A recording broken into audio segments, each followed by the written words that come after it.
সিদিনাখন ঘৰত নিৰামিষ থাকে সিদিনাখন মানে কি খাওঁ কি নাখাওঁ একদম ভাবি নাপাওঁ কাৰণ নিৰামিষ বুলি ক'লে অকল আমি মানে কি ক'ম আৰু মাছ মাংসই নহয় পিঁয়াজ নহৰুও নাখাওঁ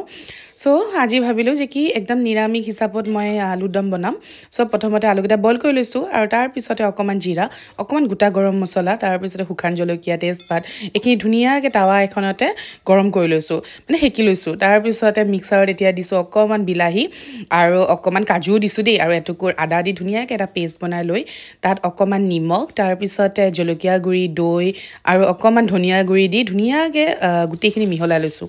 আৰু এই যে বইল কৰি থৈছিলোঁ আলুখিনি সেইকেইটা অকণমান তেলতে মানে ফ্ৰাই কৰি ল'লোঁ তাৰপিছতে তেলতে গোটা জিৰা অকণমান দি তাত সেই পেষ্টটো দি অকণমান হালধি দি ধুনীয়াকৈ সেই আলু ফ্ৰাই কৰি থোৱা আলুকেইটা দি অকণমান লৰাই খুব ধুনীয়াকৈ হৈয়ে গ'ল মোৰ আলুৰ দম আৰু এয়া পিঁয়াজ আৰু নহৰু নিদিয়াকৈ আলুৰ দম একদম নিৰামিষ মানে কি ক'ম আৰু খাবলৈ ভাল আছিলে